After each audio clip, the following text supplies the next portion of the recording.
is in the jiva being conscious is because each and every individual infinitesimal jiva is part and parcel of Krishna. That's the only reason. Krishna is conscious, and we are Krishna conscious. Haribol. Jai, does that work for you? Jai. Mahaprabhu, Yes, sir. what's your realization from Narayan Prabhu's answer? That we are part of the spirit. That's who we are. No, we're not. We are the spirit. No, we're not. We are the jiva. Yes. And what is the jiva part of? We are the soul. Yes. We are the spirit What soul. is the soul? What is the soul part of? Krishna consciousness. Not exactly. If you The are going soul- to be, if the soul is a person, correct? You're a person, correct? Correct. Because you're a person, you being a person is part and parcel of another person, the supreme person. So what is the soul part and parcel of? The supreme person. And who might that be? Paramatma. Got to go further than that. Hmm. Paramatma was sent here by the supreme person to Indra. allow us Indra. to get ourselves into infinite trouble. What? Indra. No, Indra's just like us. He's a jiva also. Krishna. Krishna. Of course. Not, of course, you seem to have an alert allergy to saying that we're part and parcel of Krishna. And I'd like to know, were you just goofing us, or why did you do that? Are we not part and parcel of Krishna? Yes, we are. But it took a long time to get you to say it. Were you just goofing on us? No. Not intentionally. I was afraid that might be true. But you already know the supreme absolute truth. If you're part of Krishna, then you are as good as Krishna, right? In quality. Okay. Isn't it? Yes. So it's sort of like a drop of water is as good as the ocean. The difference is it's not the same size. Right? Got it. One drop. But we're not even talking about one drop. We're talking about one molecule of water is equal in quality to the combined molecules of the entire ocean and rivers and waterfalls and geysers and everything, tornadoes. Right? It's the same. Yes, Prabhu. But what's the difference? You tell me. You don't know? What's the difference between the drop and the ocean? It's pretty right out there, isn't it? The drop is part and parcel of the ocean. You got it. Yes, that's good. Well, what's the difference? That's the similarity. What's the difference between the drop and the ocean? I'm not sure. I need to be taught. Size. Size. Krishna is infinite. Krishna is infinite. And we are infinitesimal. That is as different in size as you can get. Right? Infinitesimal means infinitely small. Infinite means infinitely beyond large, beyond anything we can measure. Infinite means infinite. So infinitesimal, how many infinitesimal jivas can exist within the infinite Krishna, would you say? Infinite. Infinite, that's correct. Yeah. An infinite amount. I like to beg the question. I said, how many infinite souls can live inside of infinite Krishna? All of them. How many is From all of them? From Infinite the number. worms and the maggots and the insects and the reptiles, all of them. What about them? They reside in Krishna consciousness. No. Not exactly. They're part and parcel of, they're spirit souls, part and parcel of Krishna. The maggot doesn't reside in Krishna. The maggot has a birth, life, and death in the material world. But inside the maggot is the same identity, same quality of identity that you have. If you ever tried to feel superior to a maggot, this is your great opportunity never to do that again. Why? Why do you think saints do? What do you think the great pure devotees do? They do not distinguish between a maggot and a human being. Oh, the human beings distinguish, they squash maggots and all that. But that's because they don't see that the maggot is a jiva and the human is a jiva. And if you have a human a jiva in a human body and a jiva in a maggot body, what is the only difference between them? Body difference. Yeah, the body is the only difference. Yes. But is the maggot, jiva, and you brothers? God brothers, I should say? Yes. I think the only difference is the intelligence, like, is it not? Yeah. Not even the intelligence. The intelligence according to the body. I mean, Prabhupada says that the eating, sleeping, mating, and defending, these the animals are doing and the human beings are doing.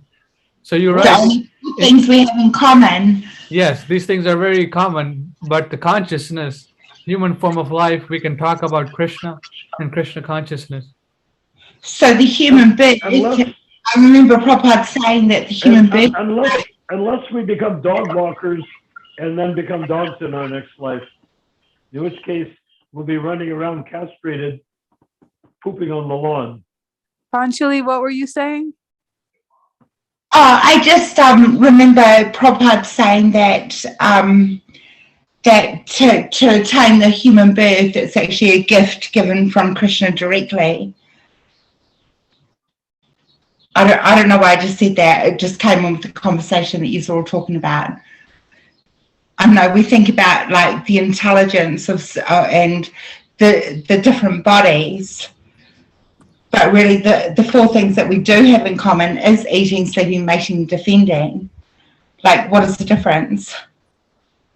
I think the only difference is our intelligence, our understanding. Like the maggot can understand that, like we're Jiva and that we're part and parcel of Krishna, but in the human form of body we can. So hence, I believe the power of chanting Hare Krishna benefits everything, no matter where we are, even like the actions and our wills and everything, like everything benefits. Anyway, human beings are trying the best they can to imitate the lifestyle of animals. I'm just going to mute because I'm just about to do an offering and dish up dinner. So I'll be back in about 20 minutes. I'm still listening though. Yes, please listen. Yes, that's a very good. Ramachandra. Yes. Is it just me or is Panchali's sound a bit scratchy? Panchali's sound is a little bit scratchy, but I can understand her. It seems like she's very close to the microphone or something like that. Or not. Yes. So anyways, Panchali Prabhu raised a very good point. And Narayan Prabhu, you were saying that she was talking about the intelligence of the maggot and the human being. So, and then she said that the human being has developed intelligence, and you said that the human beings are what did you say? Eating, sleeping, and mating, and defending, and trying to imitate the lower beings. Yeah, but let's talk about intelligence. The material, can we concentrate here? Yes. Earth, water, fire, air, ether, mind, intelligence, and ego. The human being doesn't have intelligence. There is a material element called intelligence, which is like, it's like supposing you have a bookshelf at home, and that's where some intelligence is sitting on that shelf, right? But then you go to the library and there are millions of books. And that's what the platform of, that's what intelligence looks like in the universe.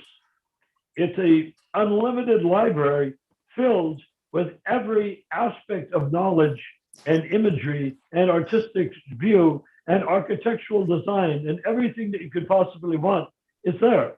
So human beings then acquire intelligence, and if they acquire their intelligence nicely, they will use that intelligence, well, algorithmically, scientifically, however, in whatever way will give them a step up to understanding the nature of the spirit soul. But you don't need to have intelligence to understand the spirit soul, really. The intelligence is useful, and particularly useful for describing to others what Krishna consciousness is. But direct perception of the self by realization doesn't mention intelligence. Direct perception of the self by realization. That's Prabhupada's words. So we don't need intelligence for direct perception of the self. But I honor Panchali's statement because it makes a lot of sense. And that's what we do. We all cultivate intelligence to be able to tell others about Krishna or to try to understand Krishna ourselves. If I have to use intelligence to read Prabhupada's books, right? What do we got here?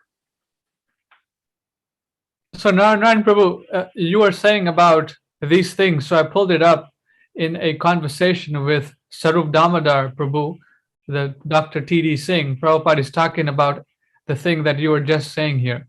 So go ahead. So Prabhupada says in a conversation from the book called Life Comes from Life, Srila Prabhupada, Krishna says in the Bhagavad Gita, chapter 7, verse 4, he says, earth, water, fire, air, ether, mind, intelligence, and false ego, all together these 8 comprise my separated material energies. Here Krishna explains that Vayu, gas, came from him, and finer than Vayu is, was this come, ether. Finer than ether is the mind. Finer than the mind is intelligence. Finer than the intelligence is false ego. And finer than the false ego is the soul. Yes. Hare Krishna. So if we understand that structure, we understand everything. Yes. For instance, if you study Tibetan Buddhism, they're always concerned with bardos. Well, bardos exist in the realm of intelligence. They're one of the many configurations which you can acquire there. But there's people, even karmis, that have gone into meditation and had listened to genuine conversations between people like Abraham Lincoln and Einstein or something of that sort.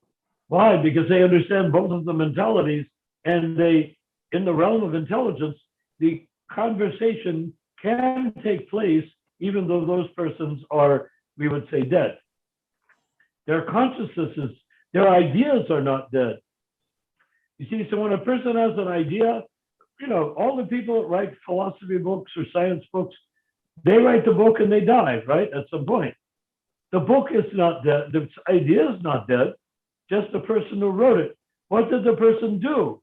He went to the realm of intelligence and drew in and harvested the idea, E equals MC squared, or for every action is equal and opposite reaction. These are very simple things, but they came in from the realm of intelligence, and compared to what other people were thinking, other people found it very enlightening. Because, my goodness, who would have thought of that? Well, you don't have to think of that. You just go to the realm of intelligence and bring it back in your picnic basket.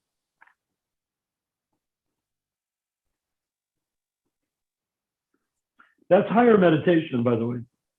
And then Srila Prabhupada comments on the scientist. Srila Prabhupada continues, but the scientists do not know this. They understand only gross things. They mention gas, but where does this gas come from? Dr. Singh, that they cannot answer. So most of the times, the devotees are also functioning on the material platform, right? Here, Prabhupada is saying, ether is the finer than the mind is intelligence, and finer than the intelligence is false ego, and finer than the false ego is the soul. So if you go step by step, you'll come to that I am spirit soul, right? But sometimes we get stuck on the intellectual stage and we forget about this part, the soul. Yes. Yeah, so that's where people are trapped. But when you say they're trapped, what, this guy is a great intellectual. He's not trapped. Oh, yes, he is. He's not trapped in the ordinary eating, mating, sleeping, and defending only mentality. How will I get food? How will I find a mate? How will I do this? How will I do that? That's primitive. No, he sophisticatedly deals with great ideas from the level of intelligence. And then the books are written and college courses are taught, all that. But it's all there. It's all there on the level of intelligence. You know? It's material. It means it's like the tree, Prabhupada says, in terms of the intelligence. The tree, you can see the tree in the water with the roots going upward. And what happens to the tree in the water with the roots going upward? It also, because of the water, it's trembling. Now, trees don't tremble. If you look up and see the real tree, it's not trembling. You look in the water, the reflection, the roots are going up. On the real tree, the roots are going down into the ground. In the river, if you look over a lake, the roots are going up, and on top of it, it's wiggling because it can't stay still because it's part of the material construction. But when we say false, one thing to understand about these is that each level is 10 times bigger than the previous. Yes. In other words, earth, water, fire, each one is 10 times bigger than each other. And then intelligence in ego. Ego is whatever you want to be. Supposing I'm a yogi and I'm meditating and I want to go to Brahman, I want to go past the ego, past the crust of the universe, bubble of the universe, into the Brahmajyoti. And I want to go there. But supposing I come along and here I am a yogi, and I come along and I see this king, and he's got 10,000 wives, and not Krishna, but he's got 100 wives, and he's got horses and Brahmins, and everybody's bowing to him, and he's always winning in battle. The yogi can say, I never tried that one. And because of his yoga, instead of having to go through so much karma and dharma to get to become a king like that, for sacrifices, etc., simply by meditating for 50,000 or so years, he can come up to that platform. If he doesn't choose to go past it to Brahman, to the Brahmajyoti, then he can become a king like that. And boom, now he takes birth as a king, and his whole goal of going to Brahman or Brahmajyoti has been sacrificed for dancing around with dancing girls and riding elephants and stuff like that. So how does this relate to this we were discussing? So can you summarize it in 30 seconds that you... Well, which part of what we were discussing? About this part, but the scientists do not know this. They only understand only gross things. Yeah, well, the scientist understanding gross things means he's dealing with mind, intelligence, and of course, ego. he doesn't understand that these things are elements. He thinks those things are coming out of his own brain. He thinks he's creating intelligence. Hmm. Just like great composers like Mozart or Beethoven or Bach, when you listen to their music, it seems like it's coming out of the heavens. But whoever listens to it thinks this is a great composer, created this music. He didn't create the great music, he accessed it. Hmm. Do you see what I mean? He went in there and heard the music and then put it on paper. So it's his music in the sense that no one but he could access it the way that he did that. But it's not his in the terms of its origin. It was already there in the realm of potential. Hmm. He just knew how to go there and tap the potential. Just like if you're mining for gold, you have to know where to look. Bang, you find a vein of gold. If you're trying to get a water, like Moses struck a rock with his cane, his staff, and out came water. Well, it's not like every time you hit a rock with a staff, water will come out. He had to know how to do it. And that is the mystical part. Mystical doesn't mean anything about you or me. It means what we know how to do. Try. Does that make sense? Does it make sense? Well, we have Always. to separate ourselves from what we think. We have to separate ourselves from who we think we are, and then we have to separate ourselves from what we think we know. Right. The greatest thinkers, like Einstein or any of the great thinkers, had a very strong temptation to think that they were not the cause of their thoughts. And of course, they weren't. They were able to access things. They were not creating them. 2 + 2 = 4 isn't created, it's discovered. But not everyone discovered it at the same time because they're primitive, Neanderthals and whatnot didn't know that 2 + 2 = 4. But when you Right. get into that, then you can go further and further and further. Algorithms, that's so sophisticated compared to mathematics. Okay. So we. Algorithms will ultimately take you to Krishna. If you keep Right. on refining the possibilities, the ultimate refinement of all possibilities ends with Krish and Na. We have a question from our devotee friends online. Moses Prabhu, I think he's in New York. I'll share the screen. Give me a minute here, few seconds. And Moses Well, Prabhu has been watching We online. welcome Holy Moses. What? Here it is. So when we were discussing about earth, fire, water, ether, mind, intelligence, false ego, Krishna is saying this is my separated, where does it say? He says, my separated material energies. So Krishna says that. And then Moses Prabhu asks a question here. He says here, due to the fact that false ego is finer than intelligence, is that why it is very difficult to remove and or control? Huh. False ego? Yes, due to the fact. To get an inner and a slightly more subtle understanding of the term false ego, Prabhupada says false ego because he doesn't want to confuse it with the identity that the jiva has as part and parcel of Krishna. That's your real identity. But ego means self. Ego is not a Sanskrit word, it's Greek. And it's the word for self, like egocentric or egomaniac. It means he's completely indulging in his sense of self, nothing else.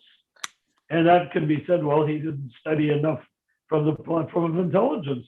He should have understood he's not the only self around, but he thinks he is, and so he's a psychopath. So can you repeat the question really in the brief sense of the word? Yes. But we want to understand that ego means, false ego or ego means self. And on the level of self, you can see it's it's 10 times thicker than all the others combined, right? All the self. It means all the possible ways that you could become an embodied soul. That's what the self and the false ego is. How many types of you could find mosquitoes there, you can find kings there, you can find demigods there, you find everything there. The only thing you will not find there is Krishna. Because Krishna doesn't have a false ego, and he is not a false ego. But anyhow, repeat the question and let's see if we Hey, can Rick, get you have a that's nail good. polish remover? Mahaprabhu, you gotta mute yourself. I'll mute you. Okay. So he asked, due to the fact that the false ego is finer than intelligence, is that why it is very difficult to remove and or control? Well, you don't control or remove the false ego. You identify with it. Yes. False It's ego. like even a mouse identifies with being in a mouse body, right? Yes. Yeah. So control, how does a mouse control his sense of being a mouse? He doesn't need to. He's just being a mouse. He doesn't understand anything beyond being a mouse. Right. Right. Actually, he does. All living beings understand because they're all being directed by Paramatma from within. So they all understand there's something more, but the mouse may understand. He could probably mice do mystically understand. When two mice get together, their eyes twinkle at each other. They understand that they are similar, even though they've never met before. So that's a transcendent experience of mice. A male mouse meets a female mouse, or vice versa. They connect based upon something a little more than mere mouseness. It's consciousness. Right. But it depends on the body. Yes. When you become a human, for a mouse, it's easy because they just do what comes naturally and they follow their instincts, and then they recognize the transcendent within everything they do, because you can't live without a sense of transcendence, right? How can a mouse live if he is not feeling alive? And if you are alive, if you're feeling that you're alive and you're a mouse, that means you're aware of the jiva, but you're identifying, the jiva is identifying, or at least dwelling within the body of the mouse. So the jiva never challenges, why the hell did I become a mouse? The jiva is there, and the mouse says, oh, that's me. Anytime you say me, you may be referring to the body, but you're actually expressing who you are, which is the jiva. Okay.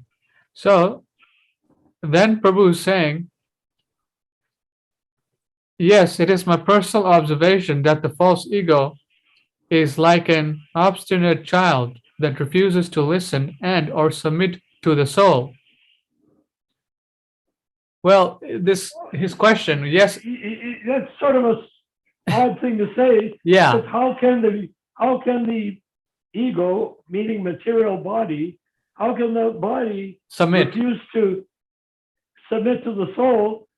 The soul assumes that it is the body. Yes. Therefore, the false ego is satisfied until it doesn't become satisfied. In other words, the body is happy as long as it's eating, but when there's no food, the body is no longer satisfied. He starts crying out to Paramatma, I want something to eat. And either he can get it or he dies of starvation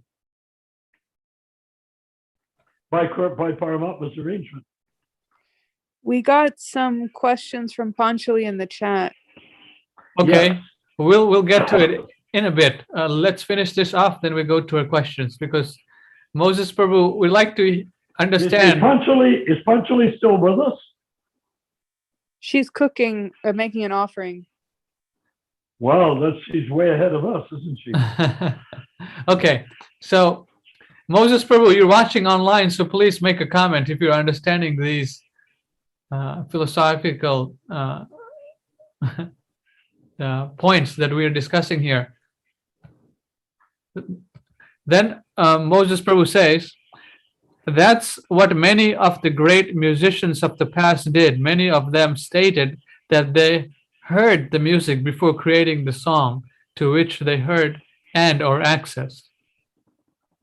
So that means that the great musicians were sensitive, subtle, and receptive enough and loving enough to listen to the platform of intelligence, and when there, draw down the sound, which they then put on paper. Yes. And played. Then Moses Prabhu saying, I mean the false ego in a sense that it wishes to it over the material nature and control, which is contrary to the self-ego of the jiva. Well, we can say that, and that's part of that is our Krishna conscious philosophy, and Prabhupada has also said it. But if we look at it from a slightly different angle, the false ego is the means by which the jiva has a body to live in, and they just go along with it, whatever it turns out to be, whatever the false ego needs in order to feed its body, right? The body, a false ego, is the sense of being the body, and that's why it's called false ego. Real ego, you understand who you are in relation to Krishna. False ego, you are just doing whatever it takes to make the body function according to the three modes of material nature. Another thing I'd like to point out, back to this here, to this quote, Prabhupada saying here that these are material energies, my separated material energies. False ego identifying with I am this body. False ego means the matter, but which I'm not a matter, I'm spirit soul. Right. So this is the distinction here Krishna is saying. He doesn't say the soul, he says my separated material energies. He's talking about earth, fire, all these things that the material body is made out of, or it thinks it is, right? The material body, the soul thinking that it's all these products here, right? Ultimately, up to the false ego thinking I am this body, or I am this, I am that. So all these things are material, but the spirit soul is part and parcel of Krishna, and it is spirit. Yes. Okay. So let's go to Panchali Prabhu's question. Anyone wants to comment here on these things we're discussing here? Rupa Manjari Prabhu or Rishabh Dev Prabhu?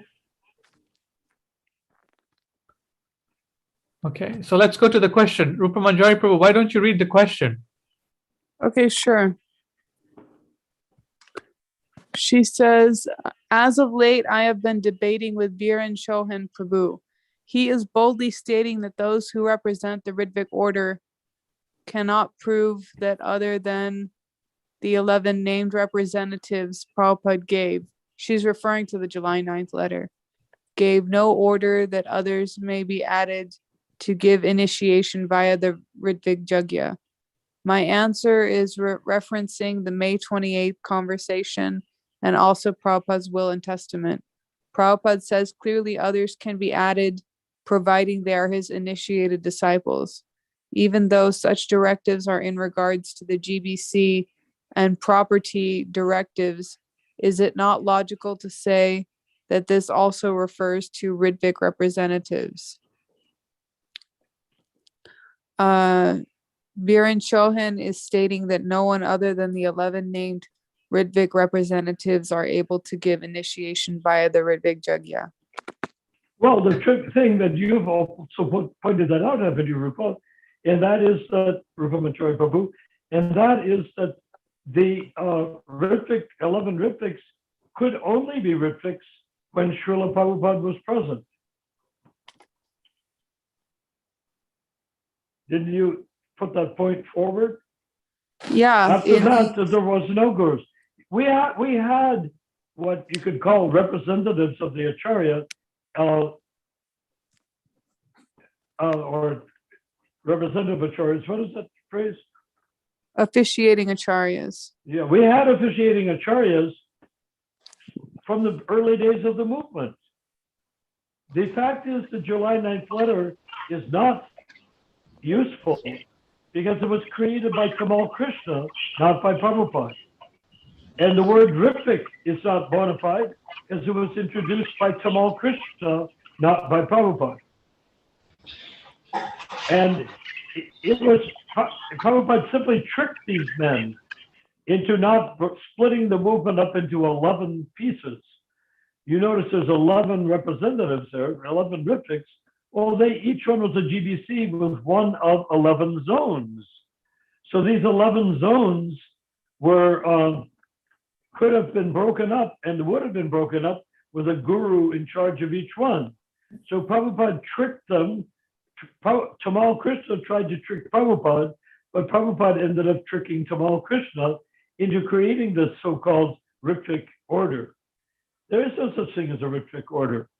Prabhupada called it, what did you say, represent, again? Officiating Acharya. Yeah, Prabhupada used the word officiating acharyas. Tamal Krishna insisted on using the word Ritvik. Tamal Krishna wrote the July 9th letter. Tamal Krishna signed the July 9th letter, if you notice, if you've ever seen a picture of it. And Prabhupada notated on the side. When you notate on the side, that is essentially a witness's position, not the author's position. So Prabhupada was not the author of the July 9th letter. It was Tamal, just the way Tamal wanted it to be. Sorry, Prabhu, I'm confused. So you're saying that the Ritvik order was not Prabhupada's, but rather than Tamal's? It wasn't necessary. They were already doing Ritvik initiation, so-called representative Acharya initiations all over the movement. Do you think that Prabhupada, when Prabhupada entered Samadhi, he had over 5,000 disciples? Do you think he performed the sacrifice for each one of them? No, I don't believe that. But no, I'm sorry, I'm confused. And those 11 guys, they didn't do all those 5,000 initiations. Those initiations were done by the temple president.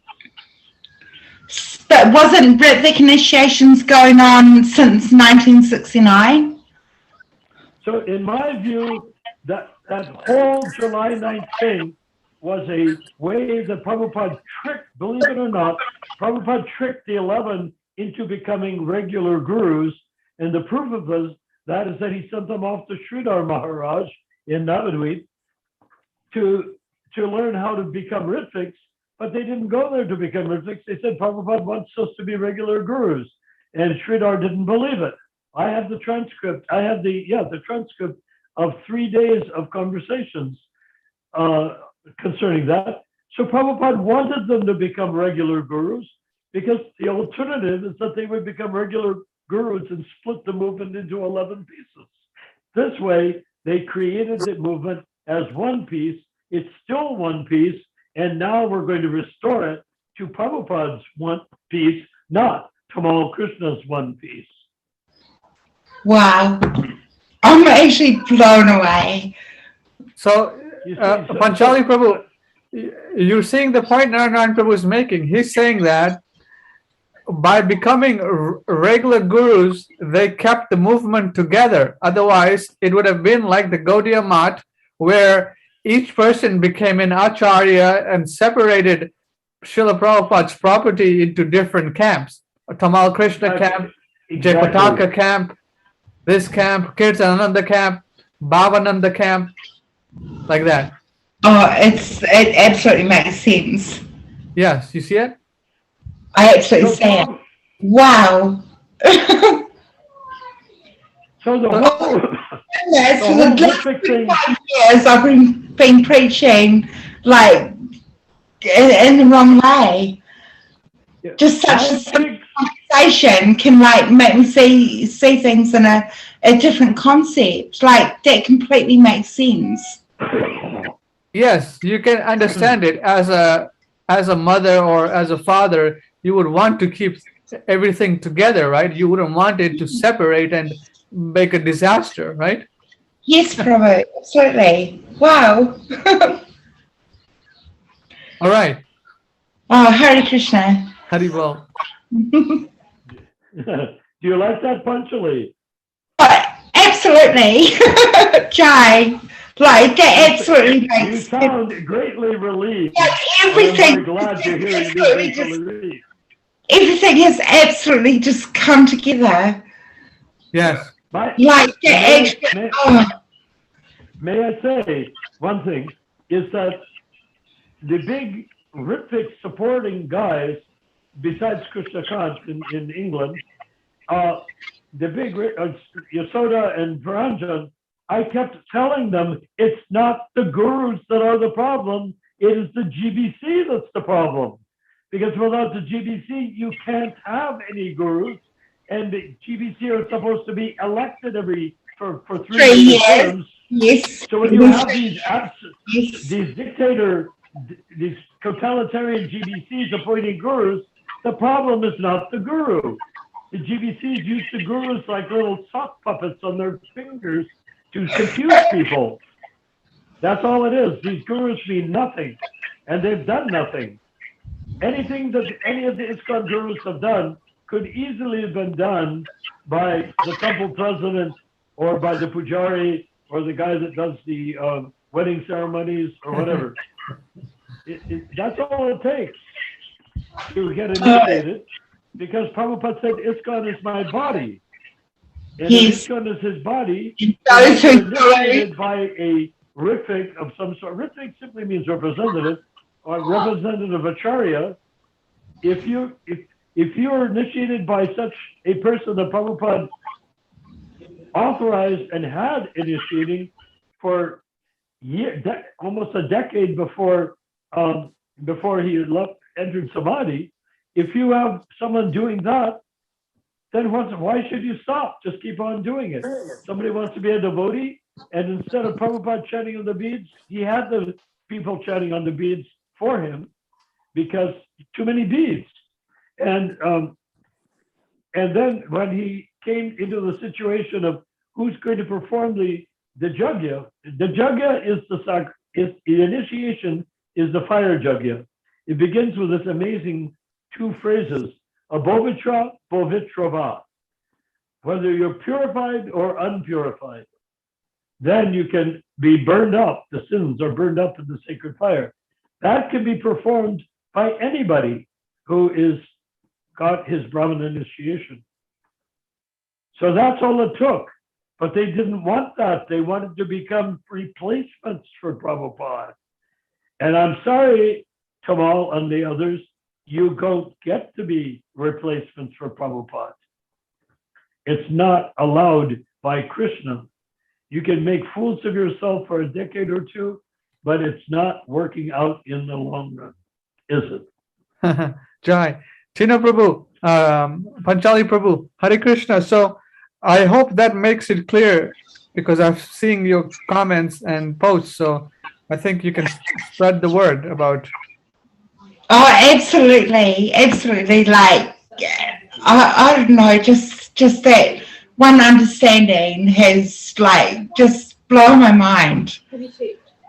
I need to read Prabhupada's books again, preach from another angle. Like, wonderful. Thank you so much. Haribol. Hare Krishna. Oh, Ramachandra Prabhu, I want to offer my humble respects to your brilliant answer to Panchali. Oh, that's from your talking to you and understanding it from you, and then thinking about it. Me, And Prabhu. presenting. I am nobody. I'm a mouse, and Paramatma's connected sometimes. That's about as far as it goes. Hare Krishna, Jai. Actually, Otherwise, I'm just simply a dead body. My body is a dead body. My husband actually stated in Naranarayan that you were just like a torch light of knowledge, and that while he's away, I should actually take shelter of your knowledge. He just thinks like the world of you. So this is why I've been messaging you a lot as of late. Well, Like, now we have the Zoom meetings going on. You can join anytime you like, I know. as long as he's present.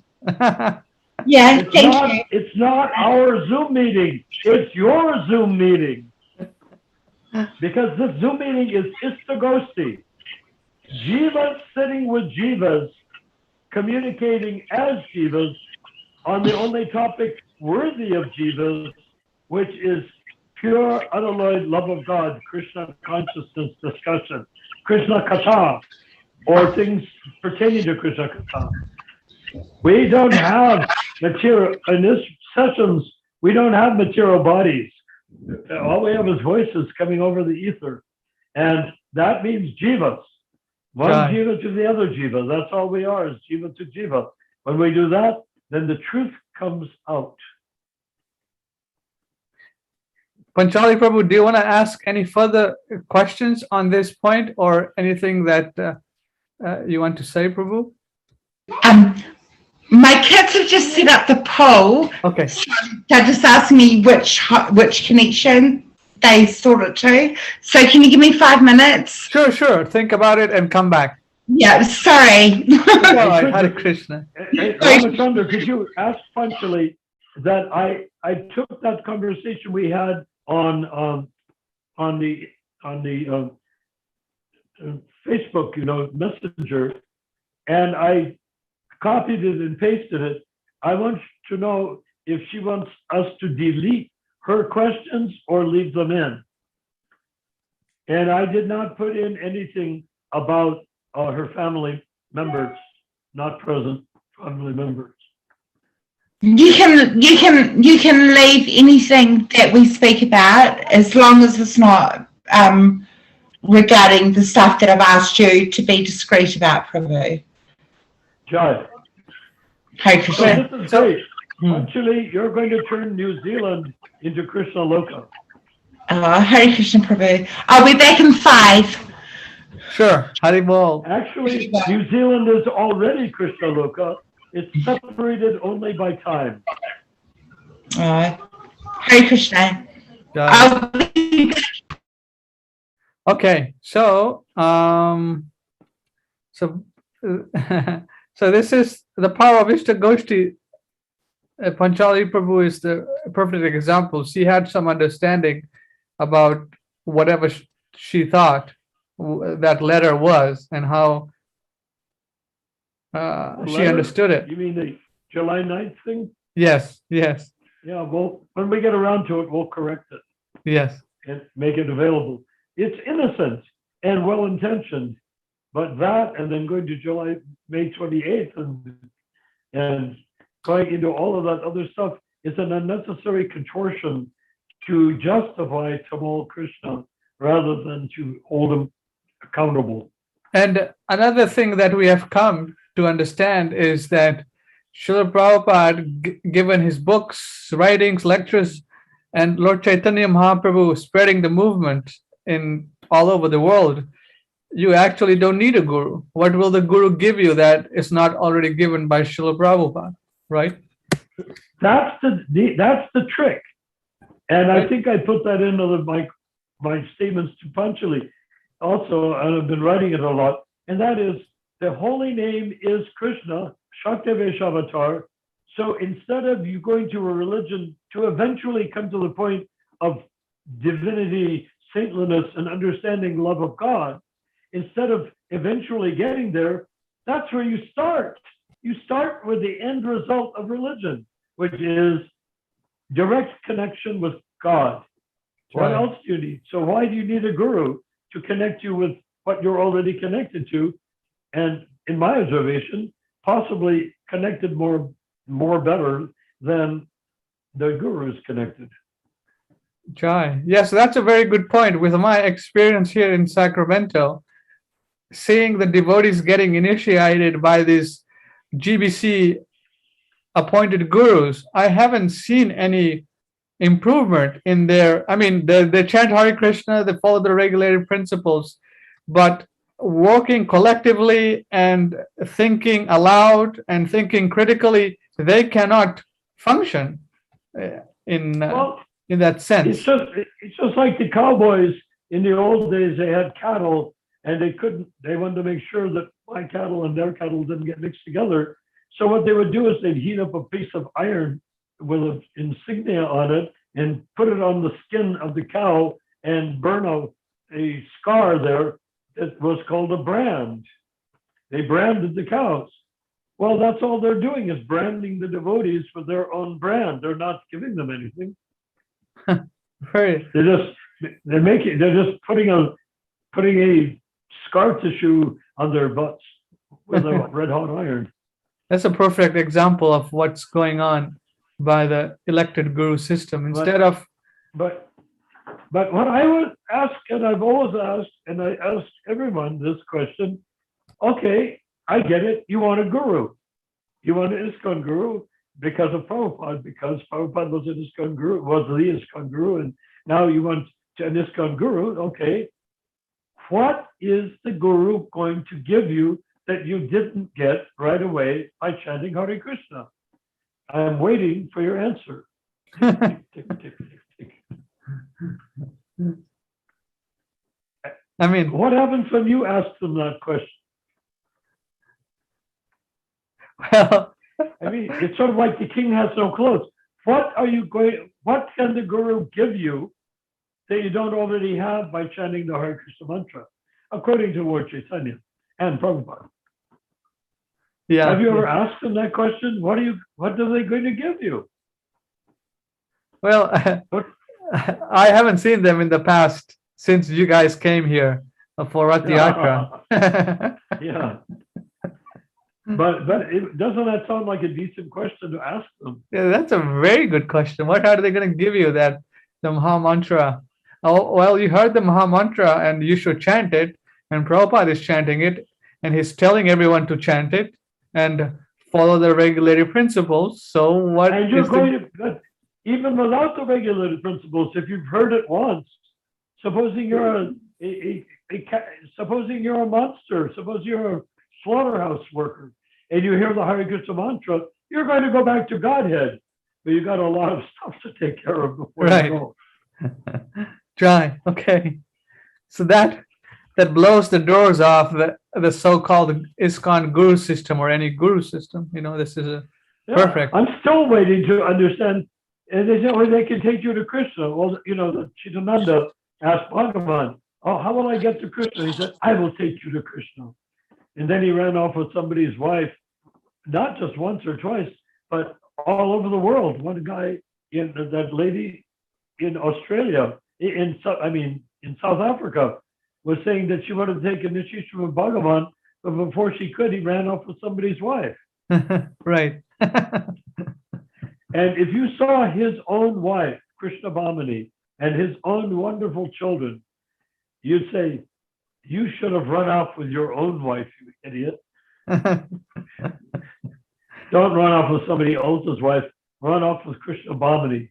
She is a saintly devotee. And she is. Yeah. Hare Krishna. All right. Let's see if we have any questions from our devotees online. Are we going to read anything? Yeah, we will, Prabhu. Let me just check this chat here.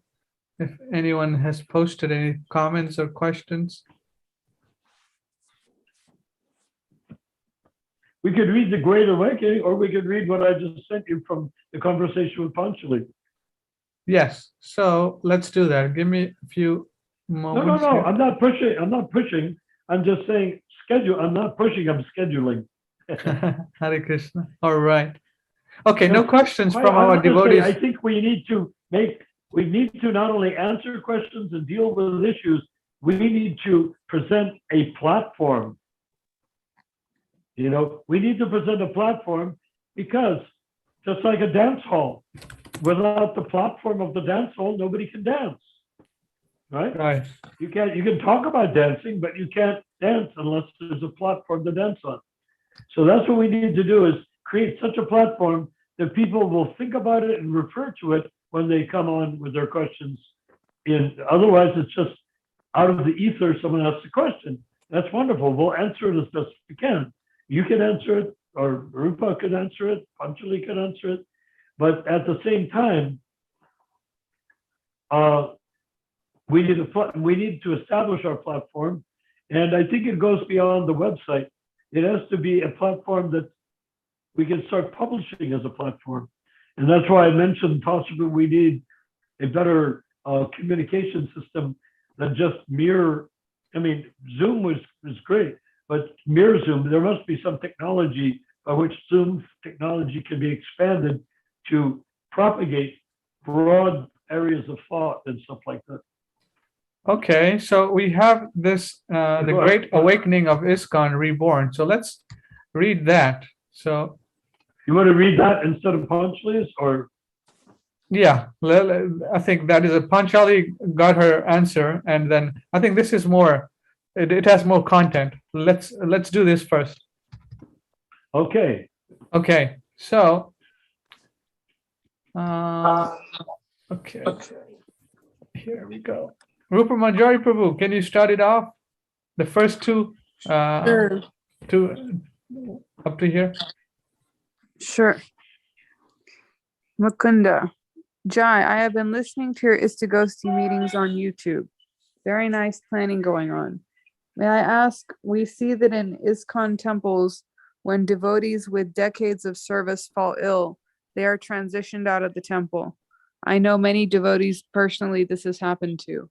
What thoughts do you have for providing medical care? Assuming that the current health systems are in place when this plan manifests, insurance is essential for care. How would you handle this need? And okay, go ahead.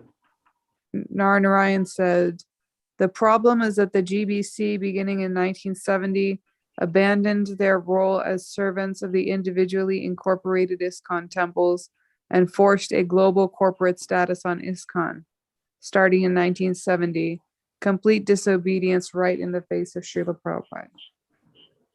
If the temples had continued as 100% independent from one another, each temple would have established a congregation, aside from the monastic members, that would have very naturally created an insurance program for the ill and dying temple members. Medi-Cal, at least in California, would cover all basic medical expenses without any or much copay. A world-class female book distributor in LA begged me for permission to take shelter of Narayan Maharaj, as after raising many, many thousands of dollars distributing Srila Prabhupada's books, her bag gave out, so they told her to leave the temple. They did the same with the Iskcon BBT artists. Just a goodbye, no gold watch or party when they ended the illustrations for Srila Prabhupada's books. So like all godless corporate structures, the GBC does not care for the individual devotee who has spent his life serving his spiritual master, Srila Prabhupada. There is no patch that can fix this problem. Due to the League for 10K, we can anticipate the collapse of the GBC structure when prospective devotees are able to see that the direction of management was rejected by the newly appointed GBC even in 1970. Krishna ordered the GBC to be elected for 3-year terms. Srila Prabhupada repeated and articulated Krishna's direct order, expressing his transcendental desire. The Kanistha Adhikari platform of Iskcon has survived by Krishna's grace, but now is the time to reestablish Iskcon exactly as Krishna intended it to be via the direct orders of Srila Prabhupada. What else can work?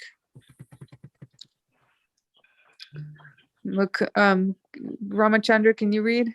Sure. Mukunda, yes, I fully agree. The only viable way forward is to restart and strictly follow Srila Prabhupada's orders and to show actual care and compassion towards devotees and all living entities. If there is anything I can do to help, please let me know. Narayan Prabhu, as an eternal pure spirit soul, you are already helping.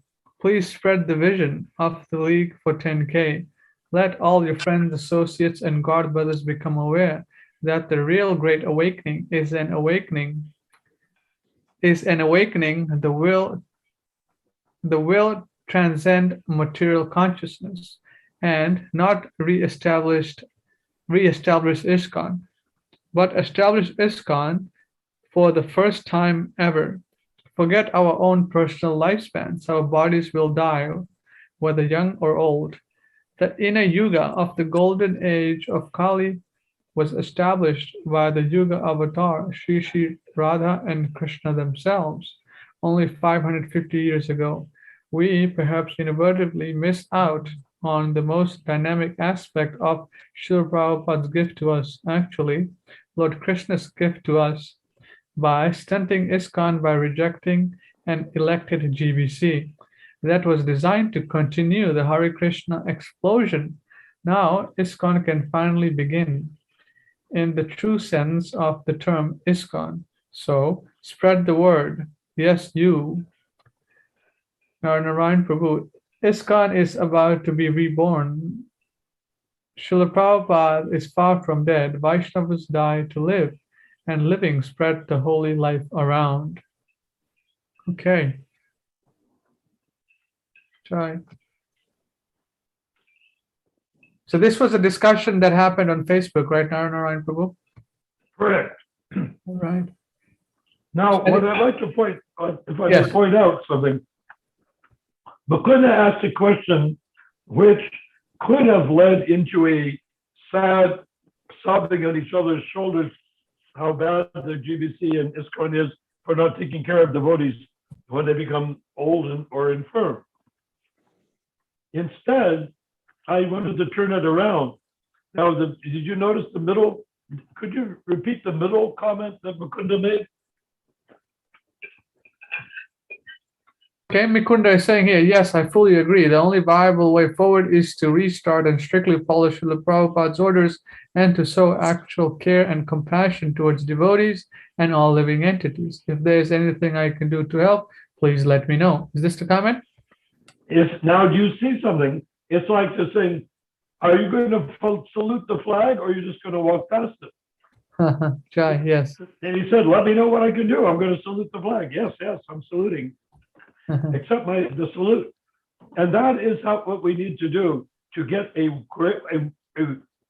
grassroots wave of desire and readiness for the real Iskcon. Complaining about Iskcon, what has happened to it, is just really impotent. But if we establish what Iskcon is, and people say, yes, what can I do? There's Mukunda. What if you multiply Mukunda by 10,000 people? Right. And how difficult is it to mobilize 10,000 people? My brother and I mobilized 40,000 people at Ras Yatra in 1970. And we did it by simply saying 40,000 people are going to show up. And it was such a big number that 40,000 people came to see if 40,000 people did come. And because 40,000 people came to see, and these are 40,000 individual people, not a crowd, not an army of people, just individual people came to see if 40,000 people came. Lo and behold, 40,000 people were there. So we can use that same mentality. We create a platform, and people, just like I was saying earlier, you can have a platform, but if a dancing, like a stage for dancing on. If you have a platform, people can dance on it. If you simply talk about a platform, people will not be able to begin to dance because there's nowhere to dance. Okay, that's all I'm going to say. Okay, so now we have some comments from our devotees online on YouTube, Moses Singleton Prabhu is here. He's saying that is why I haven't approached Iskcon in regards to a guru, because Srila Prabhupada is already my guru. So what is the need? See, Moses Prabhu is agreeing here. That is why I haven't approached Iskcon in regards to a guru, because Srila Prabhupada is already my guru. So what is the need? Yeah, and what is the need is a general question. I mean, what is the need means, how about for all of it? Why is it just him? No need for a guru. There is no need for a guru. Right, Narayan?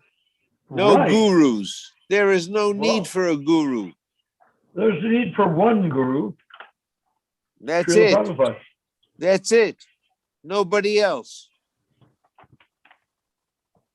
Hare Krishna. No gurus. We I don't think need I wonder that gurus. in the early days of Christianity, how many people stepped forward to say that they were the successor to Jesus and equal to Jesus in every respect. That's Right. That's a very good point. Right after Srila Prabhupada left, these these people did that. They couldn't wait. Yeah, they couldn't wait. Right. Anjali was going to say something. Yes. Oh, wonderful. Just that I think that there is need for Shiksha gurus. Like, we do have advanced God brothers and sisters who can direct us accordingly. So, like, we can accept that Diksha Guru is Srila Prabhupada, but Shiksha gurus, there can be many, providing that they're following Prabhupada's directives. Well, why not explain to Panchali Prabhu the difference between Shiksha and Diksha Guru, Rabbi Chandraji? You think she's ready for that? Of course she's ready for that. Come on, Prabhu, don't make fun. Tell me. She's like a tea kettle on the stove that's about to explode. What do you mean she's ready for it? Of course she's ready for it. That's why she's here. Come on, tell me. And who would travel all the way from New Zealand to Sacramento if they weren't ready? Yes. So Srila Prabhupada writes in his books that the Shiksha Guru becomes the Diksha Guru. So in our case, Srila Prabhupada is our Shiksha Guru and he becomes our Diksha Guru. And now, if you want to know anything else, you can ask Narayan Prabhu.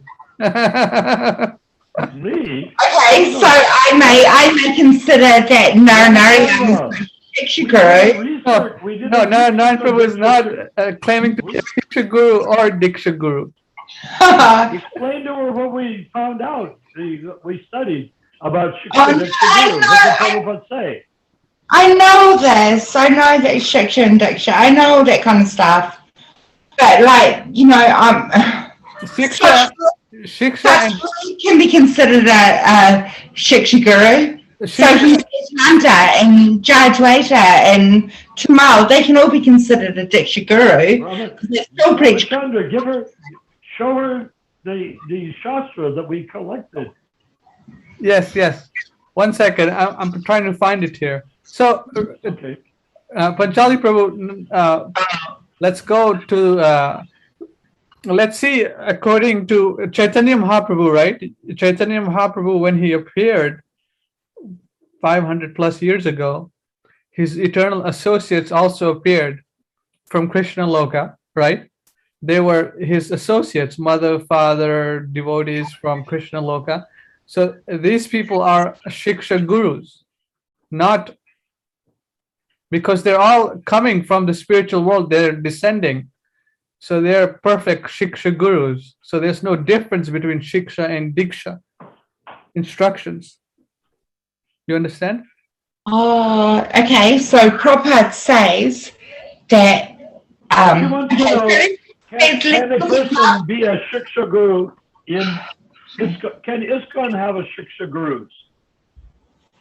Sure, they can have Shiksha Gurus provided they're Uttam Adhikari descending from spiritual world.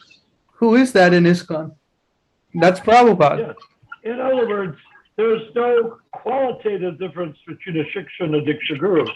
It's just that people want a babysitter or people want a Boy Scout leader, and they were willing to sell the movement down the road simply to have something that makes their material pus, blood, stool, and urine bodies feel happier that they have a pus, blood, stool, and urine person that they call either a Diksha or a Shiksha Guru.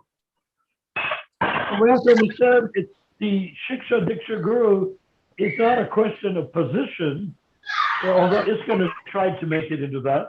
The Shiksha Diksha Guru issue is a question of how do I access Krishna Loka? How do I end up in Krishna Loka as a result of a Diksha or Shiksha Guru? And that's where they have no answer because, right? So go ahead. I want you to answer, Ramachandra. So Prabhupada says that anyone can become guru. He said even a child can become. Yes. And then on Mahaprabhu's order, Mahaprabhu says, on my order, become guru. Anywhere every person you meet, tell them about Krishna. So that's in the capacity of Shiksha Guru. But the Diksha Guru is the one who can deliver us, the one who can take us back to Godhead, who can deliver us from repeated birth and death. So my daughter Lalita, she can tell me, Mummy, like, love Prabhupada, love Krishna, surrender to Krishna, and she can talk to me about Krishna and anything to do with him.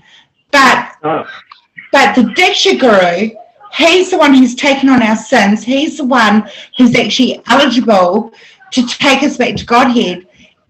As I said, Prabhupada said, anyone can preach Krishna consciousness, even a child can. So you're telling me that my daughter Lalita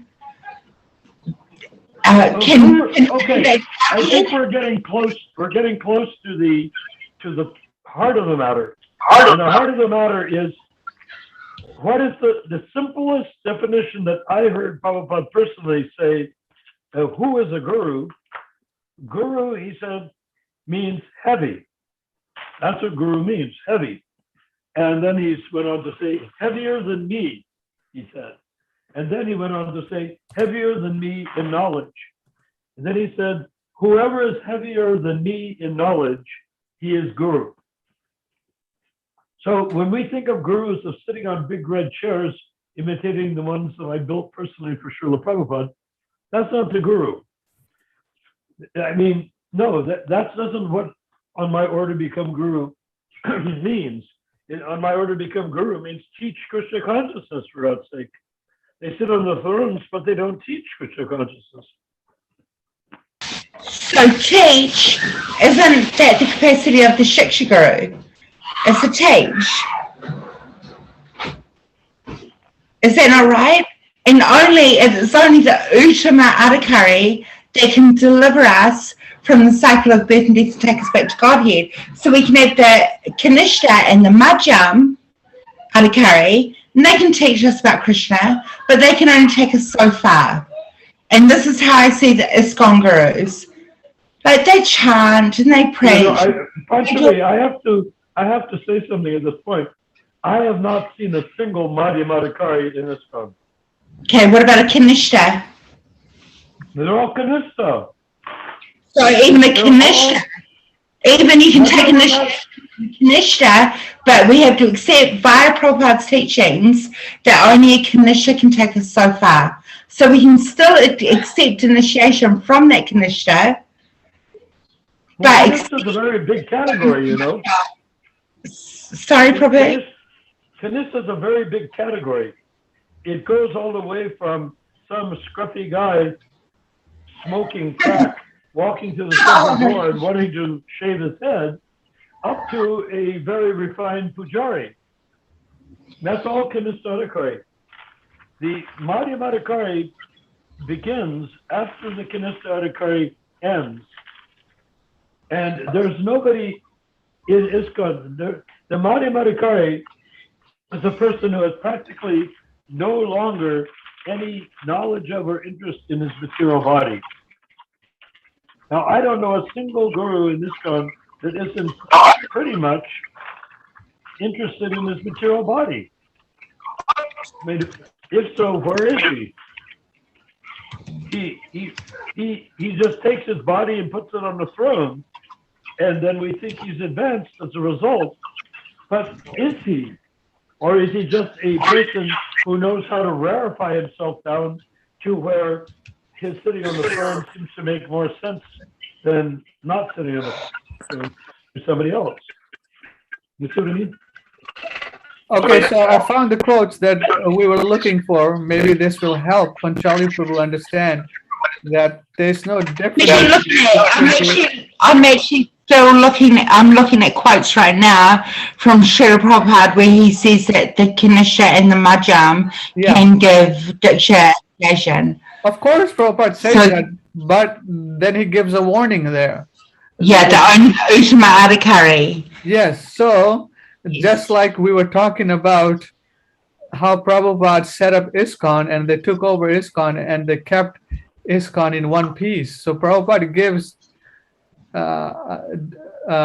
different, how can you say, if someone wants to take that statement and run with it, I mean, they can do it, but then Prabhupada warns them that, okay, this is the problem here. Yes, one must be very careful to accept an Uttama Adhikari as one's Diksha Guru. Yeah. So here Prabhupada is saying, are you referring to that fifth verse of the yes. Yes. So are we to understand that even like, the devotees within Iskcon, if they are taking initiation from the Iskcon gurus, even if they're on the Kanishka or the Madhyam platform, that in the next birth, somehow or another, they're going to be benefited from that? Or we say that because they haven't taken full shelter of Srila Prabhupada accepting him as the own Diksha Guru for the remainder of Mahaprabhu's reign, that everything that they've tried to do is null and void, it doesn't matter? Oh, even a person walking in the temple for the first time can take shelter of Prabhupada's feet. There's nothing stopping a man walking off the street from taking shelter of Srila Prabhupada. And if there's somebody in the temple that's getting puffed up from his position, he may be taking shelter less than the guy that just walked in off the street. So we have to understand that the word guru should not be exploited or misused. Okay. Guru means if somebody is teaching me, so Panchali knows something I do not know, so Panchali becomes my guru in that particular matter. That's as far as it goes. It's only when you want to attach meaning, significance, and even income to guru that it becomes a problem, you see. Has anyone read that book by the Jaipur devotees called Initiations After 1977? What about it, Panchali Prabhu? What point do you want to raise? I was just wondering what your concept of that book was. I mean, we have no problem because we're disciples of Srila Prabhupada. We're not disciples of any Iskcon, these elected gurus. The Jaipur devotees, they follow the Ritvik system. So I was just wondering if you wanted to read that and what they thought about it. Oh. See, the Jaipur devotees, they're running a institution. So they have this process of getting people in and getting them trained up and fixed up and then taking the fire sacrifice, Homa Pavitrova. So they have a system to run things. So that's how they're doing it, through Prabhupada being the guru, the so-called officiating Acharya system. Very much like the Catholic Church. Yes. Where they're just maintaining a material consciousness in a material organization in order to get power, money, and power. Oh, wow. So that is actually not needed. You can chant Hare Krishna 16 rounds, follow regulated principles, offer your food to Krishna. That's what you're doing, right? Yes. That's what you've been doing. Yes. So why do you need a guru? Yeah. Or put I it this way. like the association of like advanced devotees who are on the same, Now, you know. let me ask, is there anyone you know that can read one of Prabhupada's books and not have a guru? Meaning that Prabhupada is their guru. By reading the book, Prabhupada becomes their guru. So Well, have to explain apparently Iskcon congregations read Prabhupada's books, yet they don't accept him. Yeah, here, if you read Nectar of Instruction, Srila Prabhupada says, he comes out as the spiritual master. Shiksha Guru and Diksha Guru, there is no difference between the Shiksha Guru and the Diksha Guru. And Krishna manifests himself as the Diksha Guru and the Diksha Guru, Prabhupada, Guru Krishna Kripa Pai Bhakti Lata Bij. We have to apply this energy to the mercy of Guru and Krishna. So Krishna within as Chaitya Guru, and when we are serious. Jai. No. So Prabhupada is the Shiksha and Diksha Guru for everyone here. Yes, because no one speaks differently. Everyone speaks. Everyone here. How about everybody everywhere? Yes. Prabhupada can deliver everyone as Diksha Guru. Prabhupada the Diksha Guru of every jiva until the end of the golden age of Kali. And this is the verse from Srimad Bhagavatam, Canto 4, 12, 32. According to Shastric injunctions, there is no difference between Shiksha Guru and Diksha Guru. And generally, the Shiksha Guru later on becomes the Diksha Guru. So I personally came in contact with Krishna consciousness through Prabhupada's videos, books, and letters, conversations, hearing from Srila Prabhupada. And then by that arrangement, Krishna facilitated my learning in Krishna consciousness. So who is my guru? You tell me.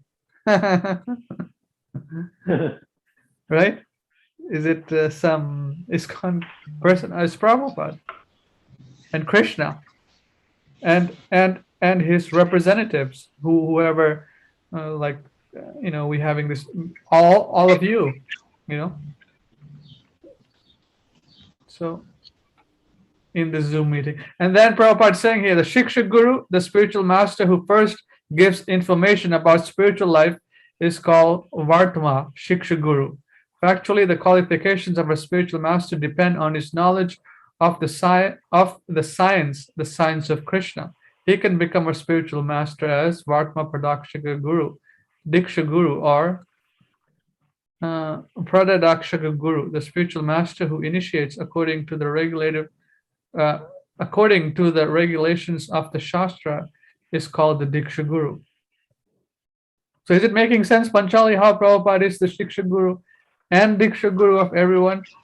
I've always accepted that Srila Prabhupada is a Shiksha and Diksha.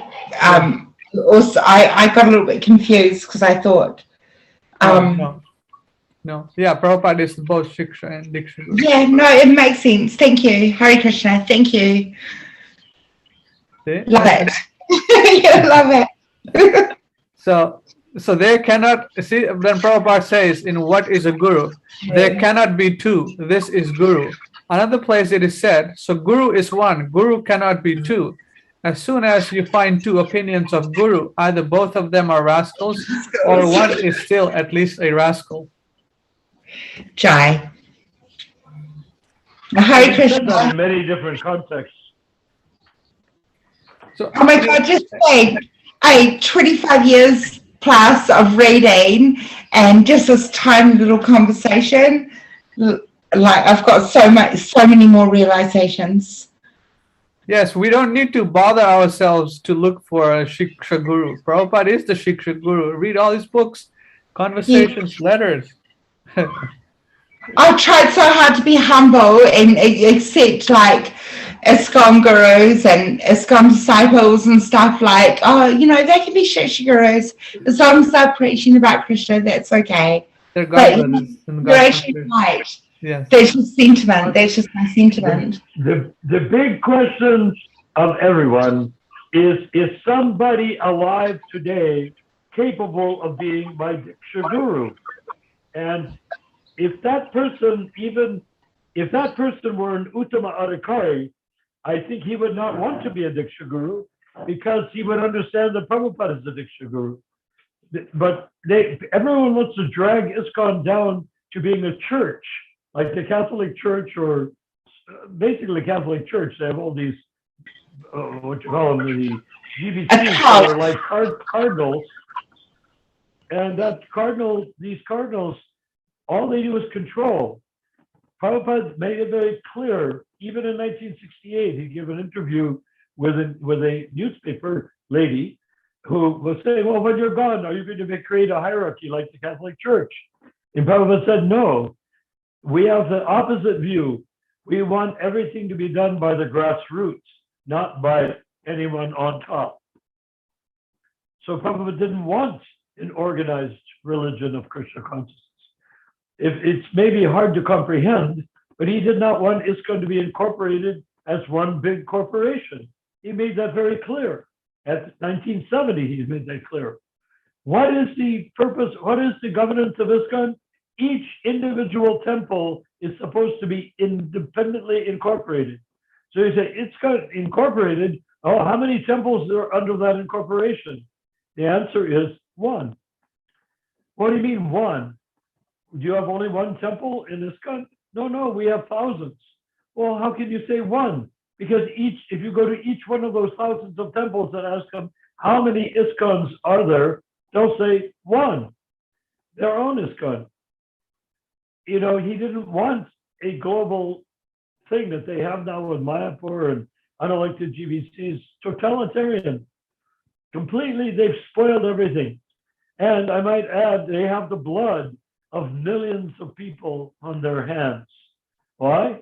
Because the Iraq war, Afghanistan war, so many genocides would not have taken place if the GBC had been elected. They would have helped spread Krishna consciousness, and there would have been a blanket of shelter for all the troubled people of the world, and it would have been present right from 1970 onward. And now here we are in 2022, practically, and it still hasn't. So